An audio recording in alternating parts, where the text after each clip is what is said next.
Mr. Mansour, you mentioned our Prime Minister many times in your speech, your long speech. I want to remind you the words of our former Prime Minister, Golda Meir, who served 50 years ago in this position, and she said that peace will come when you will love your children more than you hate us. Mr. President, a bright young couple in their 20s were in the prime of their lives dedicated to diplomacy. Yaron Lishinsky and Sarah Lynn Milgram were stars in Israel's foreign service, working in the diplomatic team at the Israeli embassy in Washington, D.C. They were deeply in love. Yaron was planning to propose to Sarah this week in Jerusalem, but they never made it to Jerusalem. A week ago, last Wednesday night, as they were leaving an event for young diplomats hosted by the Capital Jewish Museum, they were shot dead, murdered by a terrorist screaming, "Free Palestine, free Palestine."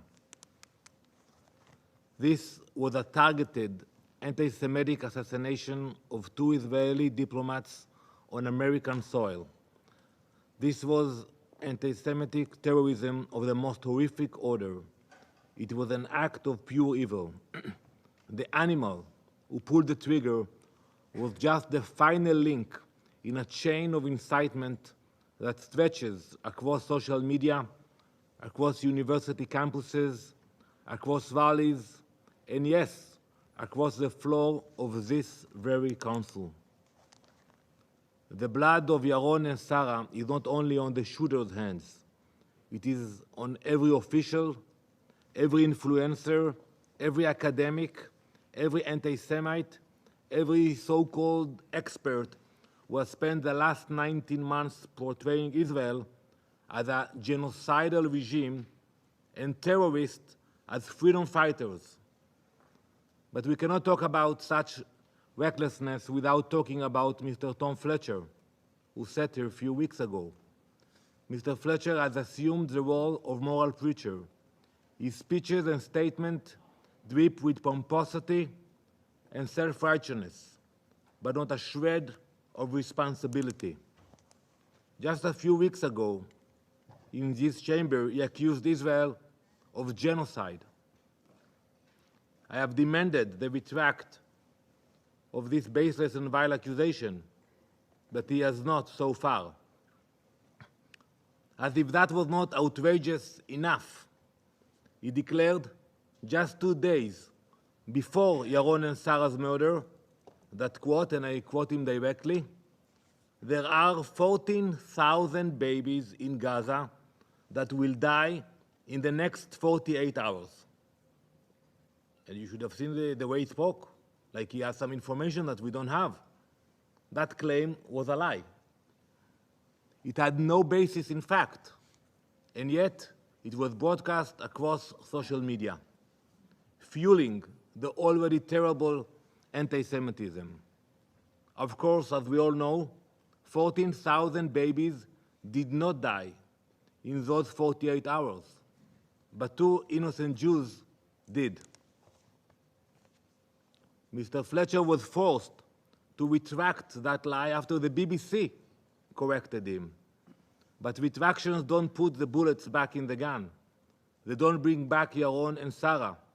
They don't erase the damage done by those who slander the Jewish state without a second thought, without thinking before speaking. Mr. Fletcher, when you engage in blood libels, do not act surprised when blood is spilled in the streets. This is what happens when anti-Semitic propaganda is filtered through the language of human rights. That is what happens when terms like genocide are thrown around like political weapons, stripped of meaning and used to demonize Jews. This council has become a megaphone for that hate, a place where the worst actors in the international system use the banner of justice to justify violence, a place where the representative of Libya can sit at this very table and desecrate the memory of the Holocaust by calling Gaza, and I quote, 21st century Holocaust. That isn't just distortion, it is Holocaust denial. And yet, there was no condemnation for most of you sitting here. You faced no consequences. At the United Nations, statements like that are tolerated and sometimes even applauded. But don't mistake the applause for morality. Words have consequences. And the murder of two young Israeli diplomats is not detached from what happens in this room. It is the logical end of your narrative. The people who chant from the river to the sea are not separate from the people who sit here in suits and ties and accuse Israel of genocide. They are part of the same machine. One provides the lies, the other pulls the trigger. Unfortunately, Mr. Fletcher is not the exception, he is the rule. He is representative of a class of UN officials and so-called neutral experts who have built careers out of moral posturing while taking no responsibility for the consequences of their words. They are very good at that. They speak in sound bites, they issue dramatic proclamations, and then when those proclamations incite hate and violence, they vanish. They deny any role in the bloodshed. Well, we will not let them evade responsibility. We will expose them. Even a day ago, I think Mr. Fletcher came with another provocation. He said 10,000 tracts are waiting to enter Gaza. I don't know if you saw that, only recently. You know what will happen if you line up 10,000 tracts from the border of Gaza? The line will go all the way to Lebanon. So how can you throw numbers like that? You can say there are issues, you can say about public, but saying 14,000 babies, 10,000 trucks, genocide, so easy. Mr. President, while the UN spreads panic and makes declarations detached from reality, the State of Israel is steadily facilitating the entry of aid into Gaza via two methods. First, under the old framework via trucks, and second, under the new distribution mechanism developed in coordination with the US and key international partners. As of now, both mechanisms are working simultaneously and will continue to do so for the immediate future. We are not only allowing aid in, but we are ensuring it reaches the people who need it most. Just this Monday, for example, 170 trucks carrying humanitarian aid entered Gaza through Kerem Shalom crossing. These trucks delivered food, medical supplies, and vaccines. Every single delivery was carefully coordinated to prevent looting by Hamas. Since May 19, almost 9,000 tons of aid have entered Gaza, again carrying food, medical supplies, flour for bakeries, and baby formula. In recent weeks, 4 new aid distribution centers have been established inside Gaza. These centers are operated by international humanitarian organizations and secured by a US civilian security company. They were created to serve one purpose: to ensure aid gets to civilians, not terrorists. 2 of these centers, located in Tel El Sultan in Rafah and the Morag Corridor, began operations yesterday. They are already distributing food packages to thousands of families in need. This is happening despite Hamas's attempts to block civilians reaching the aid by establishing checkpoints and roadblocks. Because Hamas knows if it loses control over the aid, it loses control over the people of Gaza. You know, let's ask ourselves what happened after. Have we heard any condemnation from the UN? Not one word, no statement. But that silence is not the end of the story. It gets worse. The United Nations has once again picked the wrong side. Today, I reveal shocking information. Not only has the UN refused to condemn Hamas for its efforts to sabotage the new aid centers. We have seen the pictures of Hamas blocking people. But the UN is now actively joining Hamas in trying to block that aid. The UN is using threats, intimidation, and retaliation against NGOs that choose to participate in the new humanitarian mechanism.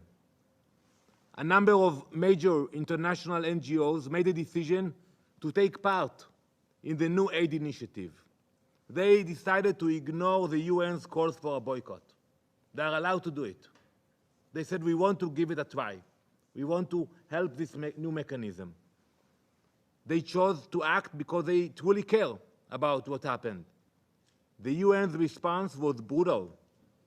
It was mafia-like.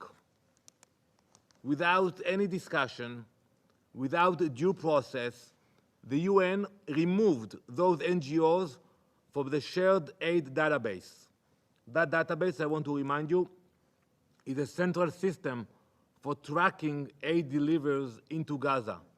It was created and approved under a UN General Assembly resolution. But those NGOs, they were frozen out. This is the gravest violation of the UN's own principles. It is the extortion of well-meaning NGOs that refuse to kiss the ring. It is a shakedown by UN mobsters. How can they do that? If you don't want to participate, I think it's a mistake. I think there is room for humanitarian aid from all directions at this stage, but to actually threaten NGOs not to collaborate with this new mechanism, I urge the UN, do not let your egos get in the way. Cooperate with the new mechanism. It has begun and it is operational. Shift your focus from dramatic press statements and intimidating NGOs to the work you are supposed to be doing. Mr. President, negotiations for the release of our hostages are ongoing as we speak. We accepted the last offer on the table, but Hamas said no. It is Hamas that has refused every credible offer. It is Hamas that continues to use human beings, our hostages, who they have cruelly held for 600 days now, as currency. But the international pressure remains fixed on Israel, not the terrorists. That pressure only plays into Hamas's hands. It strengthens the terrorists.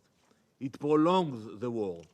With this pressure, you are not advancing peace, you are advancing Hamas. Still, the simple fact remains that there can be no progress until all our hostages are released. Everyone. No statement, no resolution, no futile conference at the UN will change this. We are committed to bringing them home, through negotiations if possible, through military pressure if necessary. But we will not leave them behind. We will not apologize for defending our people from those who will destroy us.